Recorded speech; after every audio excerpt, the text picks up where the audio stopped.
On this Wednesday night, a delayed evacuation fuels frustration.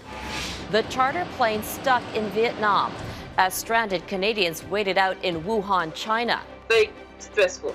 How the U.S. is coming to the rescue. Plus, the cruise ships now under lockdown. We can't even open the door and walk down the corridor. Breaking news on breaking ranks. The member of President Trump's own party voting to remove him from the White House. An astronomical milestone. One female astronaut's rise into the record books again. Global National with Donna Friesen. Reporting tonight, Robin Gill. Good evening and thank you for joining us. They are stressed, desperate, and still stuck in China tonight. Canadians hoping to leave the epicenter of the new coronavirus outbreak are delayed another day. But there is a silver lining. Late today, the Foreign Affairs Minister confirmed a U.S. option. We had an offer by the U.S. State Department, who's going to have a plane which will be departing shortly after our own plane to put a number of Canadians on board. Ottawa is also working to help hundreds of Canadians stranded on a cruise ship off the coast of Japan, quarantined after confirmed cases on board. The World Health Organization says the numbers have surged globally. In the past 24 hours, we saw the most reported cases in a single day. The organization is requesting $675 million in aid to help fight the spread. And today, the Bill and Melinda Gates Foundation answered the call, donating up to $100 million to vaccine research and treatment efforts.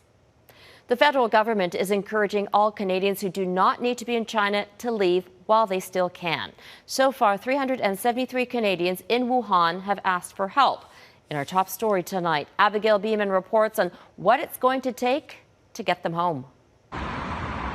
A city of 11 million people, desolate for days. Video sent to Global News by Miriam LaRouche, one of 211 Canadians who was supposed to be out by now. I got the email an hour before leaving for the airport. This email from Global Affairs Canada telling her the evacuation flight was delayed. There is a narrow window given by the Chinese for flights into Wuhan, and the weather conditions were such that the plane couldn't take off, so everything's delayed by a day.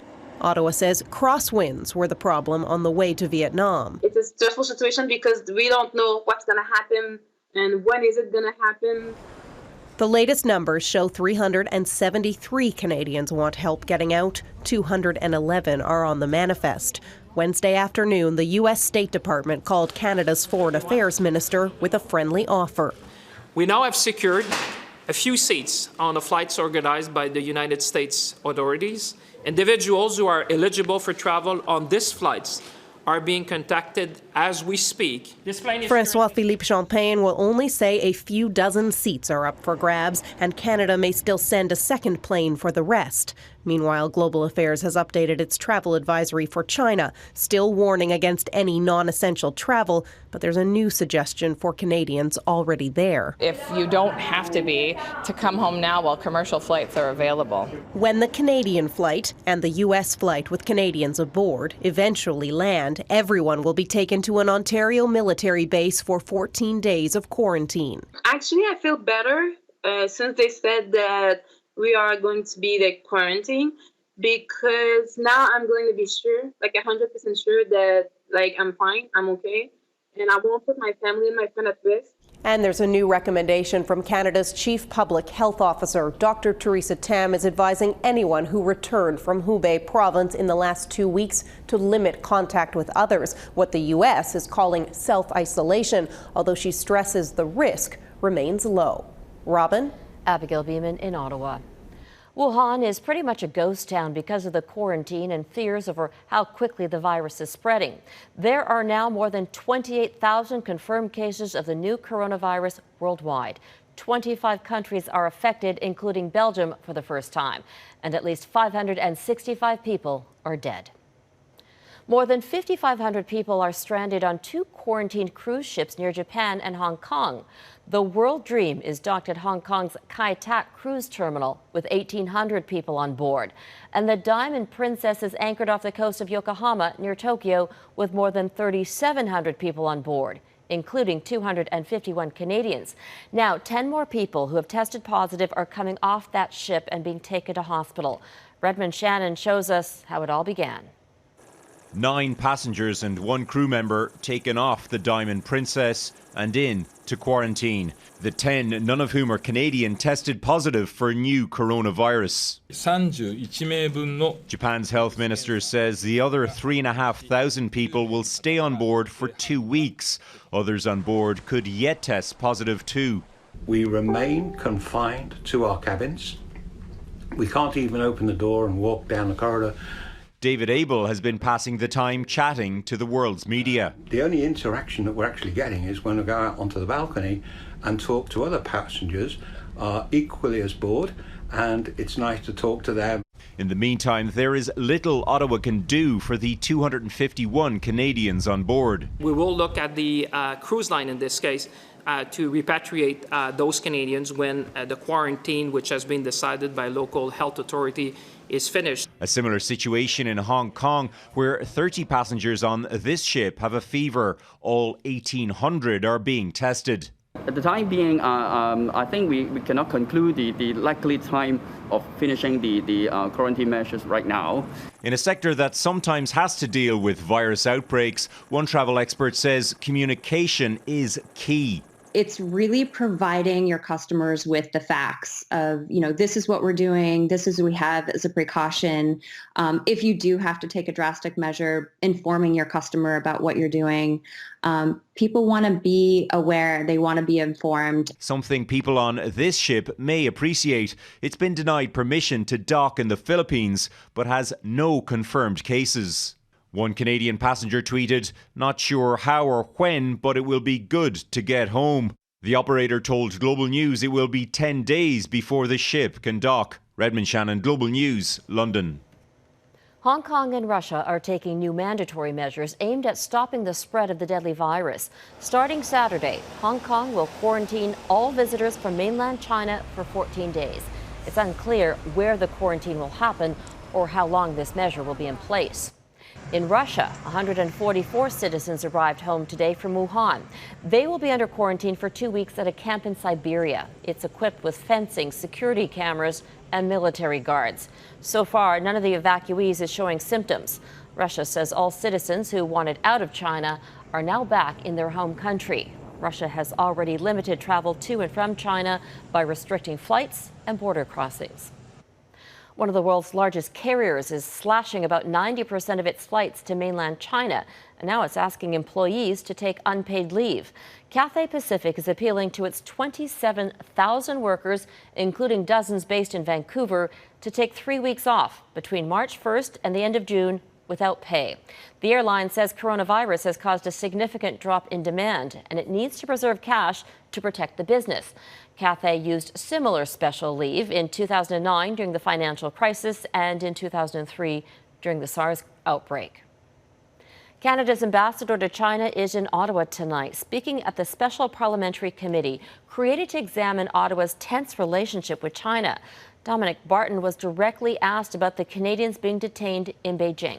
Our Ottawa Bureau Chief Mercedes Stevenson joins us. Now, Mercedes, was there any indication that the men will be released soon?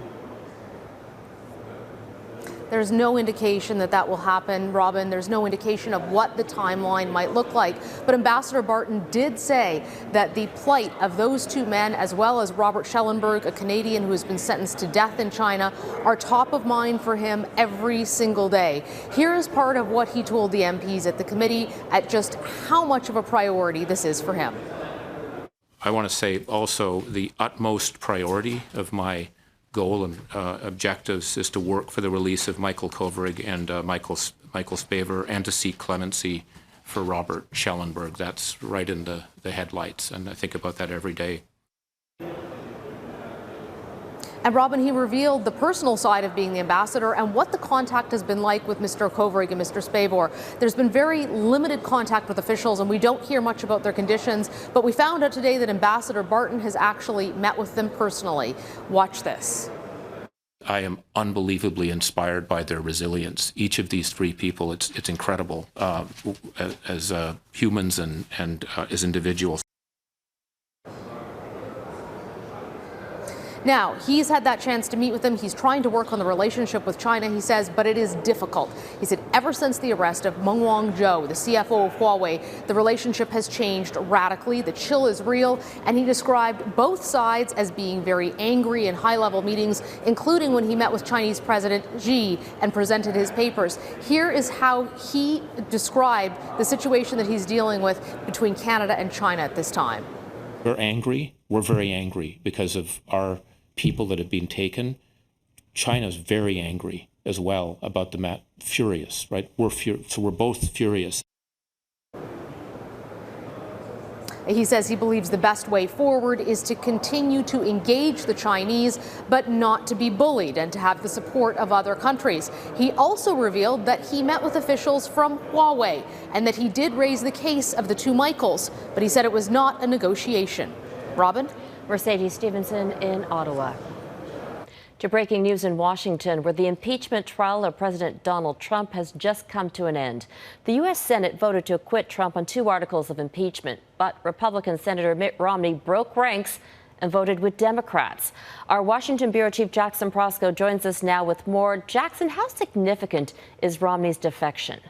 Well, Robin, it's historic. It's the first time in history that a senator has voted to impeach a president of his own party. What this means is that despite Trump's claims that impeachment was a partisan witch hunt by Democrats, there were in fact bipartisan calls for his removal from office. Romney is, of course, the current Republican senator for Utah and a former Republican presidential candidate. He was emotional as he announced that decision to vote against the president and says he's well aware that he'll likely face political reprisals from Trump and his supporters. The president is guilty of an appalling abuse of public trust. What he did was not perfect. No, it was a flagrant assault on our electoral rights, our national security, and our fundamental values. Corrupting an election to keep oneself in office is perhaps the most abusive and destructive violation of one's oath of office that I can imagine. Despite Romney voting against party lines and the acquittal a foregone conclusion, this really has little impact on the 2020 campaign, doesn't it, Jackson? Robin, I have to tell you, the partisan split in this country is so deep right now that it's hard to believe that impeachment is going to move the needle either way. In fact, President Trump just recorded his highest approval rating of his presidency, 49%, according to a new Gallup poll, and that happened on the eve of this historic impeachment. But Trump also can't escape the fact that he has received bipartisan condemnation for his actions both toward Ukraine and the Bidens. The fact that Mitt Romney delivered that stunning rebuke today will certainly sting, and it's worth noting that several other Republicans, despite voting to acquit Trump, have expressed discomfort with his actions. But we really have to wait and see if any of that resonates with voters. Robin, Trump says he's going to address his acquittal tomorrow from the White House. Jackson Proskow in Washington. Breaking news from Hollywood tonight. Actor Kirk Douglas has died. We'll look back at his life coming up.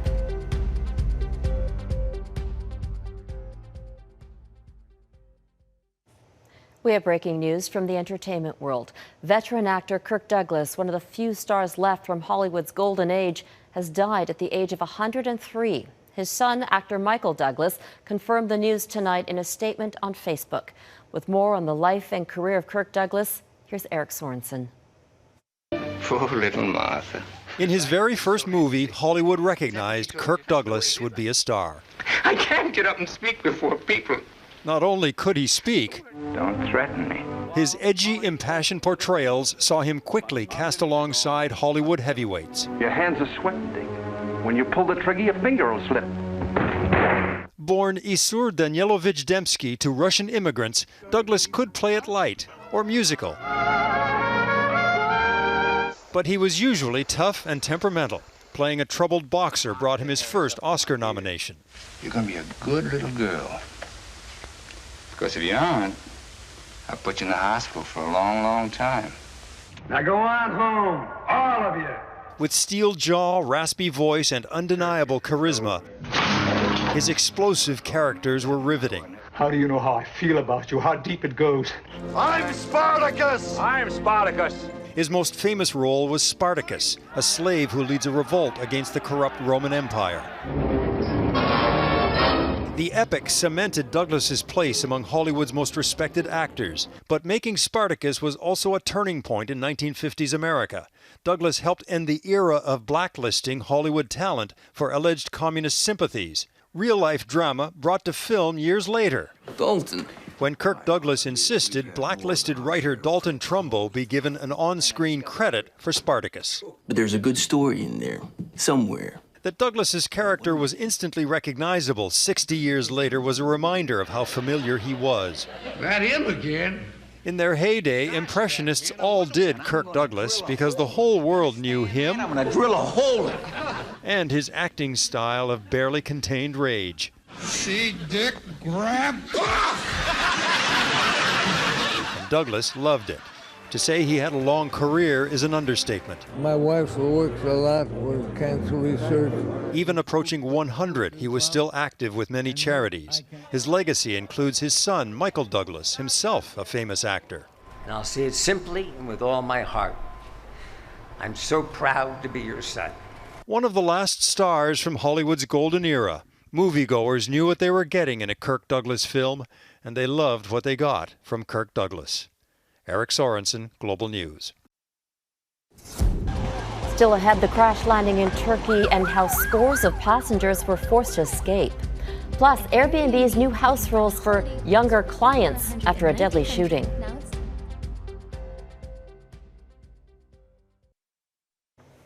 Airbnb is introducing new restrictions on young renters in Canada in the wake of a deadly shooting at a downtown Toronto condo.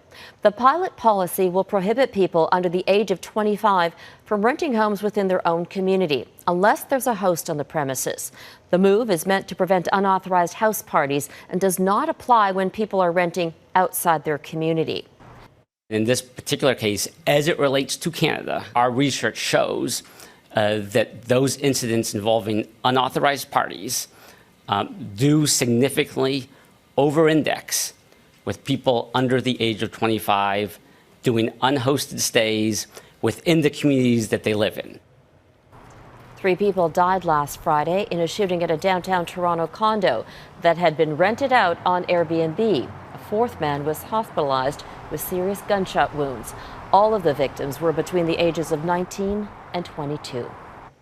Canada has demanded Iran hand over the black boxes from the wreckage of the Ukrainian passenger plane that Iran's military shot down last month. All 176 people on board died, including 57 Canadians. Canada's Foreign Affairs Minister says he has requested international help to pressure Iran, saying the world is watching. Always said, we judge Iran by their actions, not their word, and day by day. Clearly now, the Annex 13 of the International Civil Aviation Convention calls for the black box to be read and analyzed without delay. Iran doesn't even have the right equipment to download that critical data, but won't give up the flight recorders. Now, a new poll done exclusively for Global News shows many Canadians want the government to take a hardline approach to change that. Our chief political correspondent David Akin is looking at the numbers and whether Canada should reestablish diplomatic ties with Tehran. David? Well, Robin, while the investigation into the downing of that Ukrainian airliner appears to be mired in delay, a new poll for Global News done by Ipsos shows that Canadians are in broad agreement about 2 key issues: sanctions and reparations. More than 3/4 of Canadians believe the government of Canada should increase sanctions against the government of Iran. That support is strong right across the board, regardless of political affiliation, gender, or region. There is even stronger consensus when it comes to pressing Iran to pay damages to the families of the 57 Canadians killed when Iranian missiles shot down that plane. Nearly 90% of Canadians agree Iran should pay reparations, support that is again consistent across party lines, gender, or region. But there is some difference of opinion when it comes to support for reestablishing diplomatic relations with Iran, relations which the conservative Harper government cut off in 2012 in response to Iran's support for the Assad regime in Syria and for threats against Israel. The Trudeau Liberals promised to restore diplomatic relations during the 2015 election campaign, but have not yet done so. Now, among those who voted Liberal in October's federal election, 66% agree Canada should reestablish diplomatic relations. 69% of New Democrats and 63% of Bloc Québécois voters also agree with that idea. But just 47% of Conservative voters believe it is time to reestablish formal ties with Iran. For now, though, the Government of Canada's priorities are to move forward with the investigation. As to the future of Canada-Iran relations, Canadian officials say that's a discussion for another day. Robin? David Akin in Ottawa. Some terrifying moments at an airport in Istanbul. A passenger plane broke into several pieces and burst into flames after it skidded off the runway and crashed into a field. Emergency personnel swarmed the Boeing 737 to rescue passengers, many of whom had to escape through cracks in the smashed plane. It belonged to low-cost carrier Pegasus Airlines.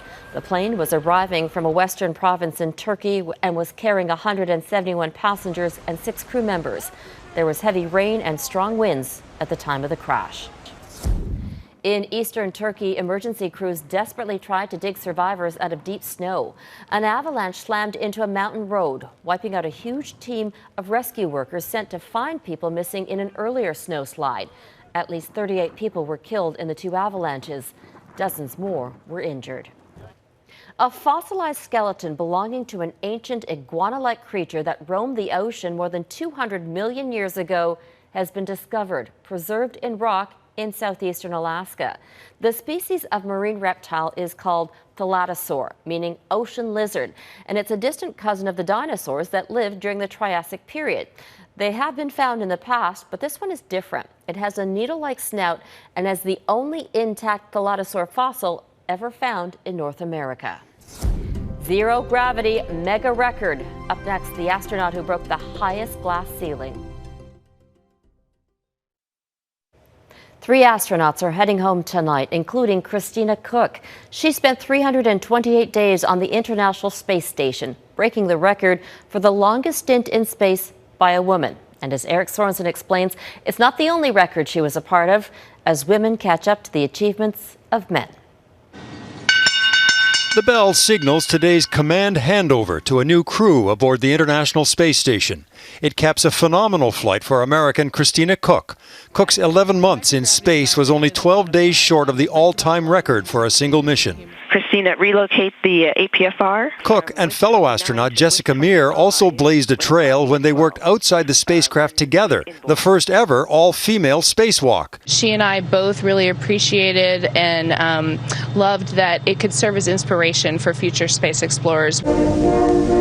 The very first woman in space was Valentina Tereshkova of the Soviet Union in 1963. She followed 11 men into space. Everyone wants to see and hear Valya, the first, and was a hero in the Soviet Union, even if the description sounds out of date. She had seemed to be a strong, solidly built and vigorous woman. Tereshkova was the first and for a long time the only woman in space. The very first space traveler was Soviet cosmonaut Yuri Gagarin in April 1961. Over the next 20 years, to April 1981, there were 103 astronauts, mostly Soviet and American men. And there was Tereshkova, one woman representing less than 1% of all astronauts. Today, after almost 60 years of spaceflight, there have been 564 astronauts in total. Women now account for 65 of them, or just over 11%. It's progress. And liftoff. Canada did its part to break through the atmospheric glass ceiling. Our first astronaut was Marc Garneau, but the second was Roberta Bondar. She and later Julie Payette performed every bit as well as the men who had gone before. And while women haven't caught up in sheer numbers, they have closed the gap as more embrace science and technology. As that pipeline of women in STEM and other underrepresented folks in the STEM fields grows, we hope to then capitalize on that and bring that innovation and talent into the astronaut corps. And someday, perhaps, the breakthroughs will come not just for being the first woman, but simply being the first. Period. Eric Sorensen, Global News, Toronto. Well said. That is Global National for this Wednesday. I'm Robin Gill. Tonight, your Canada is Richmond, BC. We would love to see you're part of this country, so email us your pictures. Thank you for watching and have a great night.